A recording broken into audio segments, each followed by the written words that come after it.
Keyword intro reveal, family jewels. On the 9th of May, 1973, the new Director of Central Intelligence sat at a desk on the 7th floor of the headquarters building at Langley, Virginia, and signed a directive that would be cabled to every officer and employee of the Central Intelligence Agency.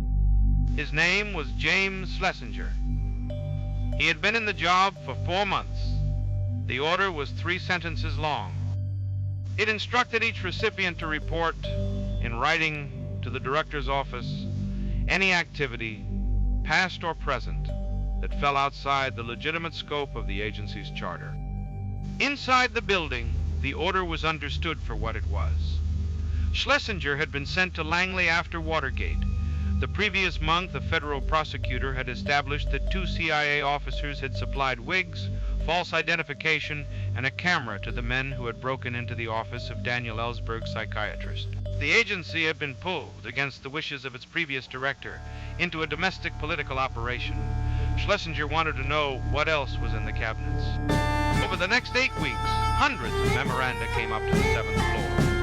They were sorted, indexed, and bound by the Inspector General's office into a single internal compendium of 693 pages. Inside Langley, with the dry humor the building tended to apply to its own catastrophes, the compendium acquired a nickname. It was never written on the cover. It would survive 4 directors, 2 Senate investigations, and 34 years of partial declassification before the public was permitted to read it. The officers called it the family jewel. James Schlesinger had not been a CIA man. He had been an economist, a budget analyst at the Bureau of the Budget, and briefly the chairman of the Atomic Energy Commission. He had no loyalty to the careers his order was about to expose. All right, the directive of 9 May was therefore unusual in 2 respects. It came from a director the agency did not consider its own, and it was put in writing. The previous director, Richard Helms, had run the CIA for 6 years on the principle that the difficult questions did not go on paper. Schlesinger reversed that principle in a single memo. The result was that, for the first time in the agency's 26-year history, its own officers were instructed to write down, on the record, the operations they had not been authorized to conduct. They did so. Some of the memoranda were short, 3 sentences, a date, a name. Others ran to 20 pages. The Inspector General's staff, who collated the material, later said that the most difficult aspect of the project was not getting officers to admit what they had done. It was deciding which submissions belonged in the file at all. By the middle of July, the compendium was complete. Schlesinger had by then already left the agency, transferred by President Nixon to the Department of Defense. The new Director of Central Intelligence was William Colby. The family jewels sat in a safe in his outer office. The 693 pages did not describe a single conspiracy. They described a pattern. There was the project the agency had run between 1953 and 1964, in which unwitting American citizens had been administered LSD and other compounds in an attempt to develop techniques of chemical interrogation. The project was known as MKUL-Ture. At least one subject, a U.S. Army biological warfare specialist named Frank Olson, had died in 1953. After a fall from the window of a New York hotel room 9 days after being dosed without his knowledge. There was the program designated H.T. Ellingwall, under which the agency had opened, photographed, and resealed mail moving between the United States and the Soviet Union. The operation had run for 20 years out of a sorting facility at John F. Kennedy International Airport. 215,000 letters had been opened. None of the senders or recipients had ever been informed. There was Operation Chaos, the domestic intelligence collection program the agency had run from 1967 against the American anti-war movement. Chaos had compiled files on more than 7,000 American citizens and indexed 300,000 names. Its mandate, that the descent be foreign directed, had not been substantiated by any of its findings. There were the assassination plots against Patrice Lumumba of the Congo, against Fidel Castro of Cuba, against Rafael Trujillo of the Dominican Republic, against Ngo Dinh Diem of South Vietnam. Most had failed. One, Lumumba, had succeeded by other hands before the agency's own preparations were complete. There were wiretaps on American journalists. There were break-ins at the offices of defectors and former employees. There was the surveillance of a sitting columnist of the Washington Post. There was the infiltration of student political groups inside the United States, in clear violation of the National Security Act of 1947, which had created the agency and explicitly forbidden it from operating against American citizens on American soil. The compendium was not an accusation. It was a list. For 18 months, the file remained inside the safe in Colby's outer office.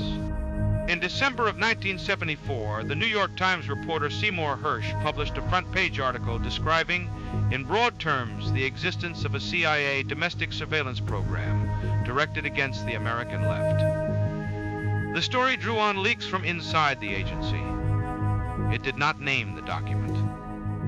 In January of 1975, William Colby was summoned to testify before a Senate committee chaired by Frank Church of Idaho. Colby, unlike Helms before him, had decided that the survival of the agency depended on a controlled disclosure rather than a continued denial. In the course of his testimony, he confirmed the existence of an internal compilation of agency activities that had exceeded the charter. The Church committee asked for it.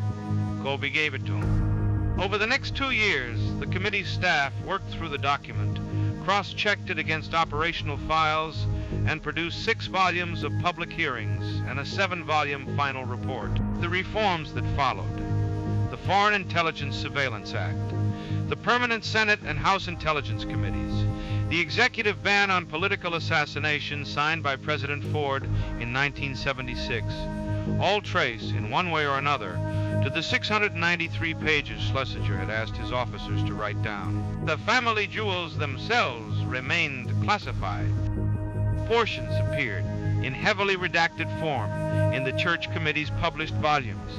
Other portions surfaced through Freedom of Information Act requests in the late 1970s and early 1980s, almost always with the names of the officers, the names of the targets, and the operational locations blacked out under the redaction stamp.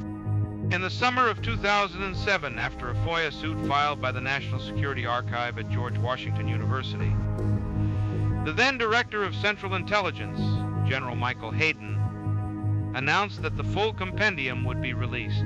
On the 25th of June 2007, the CIA published 693 pages on its electronic reading room. Roughly 1/3 of the text was still redacted. 2/3 was not.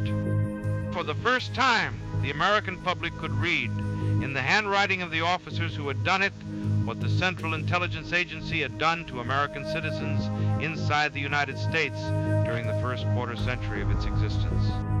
The reaction by the standards of declassification reactions was muted. The document had been on the public record in fragments for a generation. What was new was the original text, the cover memos, the marginal notes, the handwritten initials of the officers who had signed off.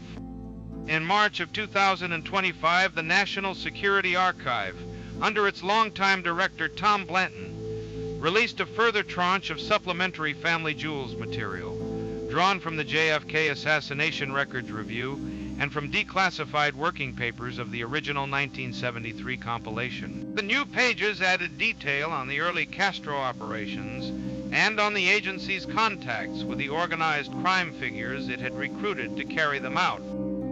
There was, again, no scandal. The pattern had been known for 50 years. What was new was the granularity. The family jewels are sometimes described as a closed chapter. They are not.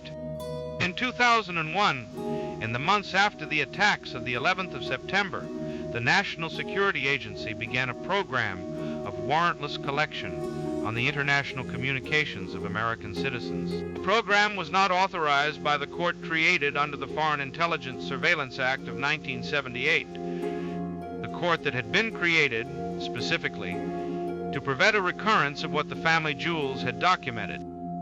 In 2013, a contractor named Edward Snowden disclosed the existence of that program and of several others, including the bulk collection of American telephony metadata under Section 215 of the USA Patriot Act. In 2015, the relevant provisions of the Patriot Act were allowed to expire, replaced by the narrower USA Freedom Act. In 2025, the reauthorization of Section 702 of the FISA Amendments Act, the legal basis for much of what remains of the post-2001 surveillance architecture, moved through Congress under a renewed public debate over the privacy of American citizens whose communications transit foreign systems, and over the use of artificial intelligence to process the material once it is collected.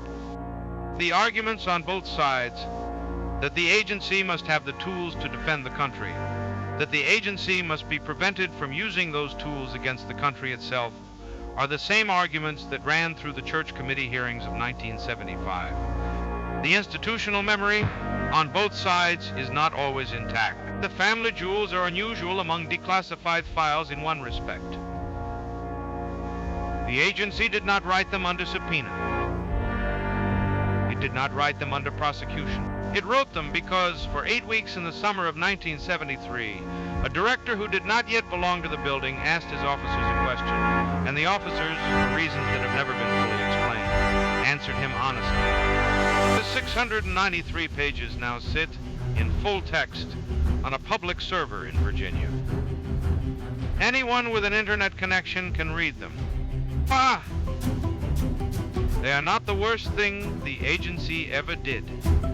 They are the record the agency made of the worst things it knew. In the year a new director asked. The page they didn't want you to read was, in this case, the page they had written themselves.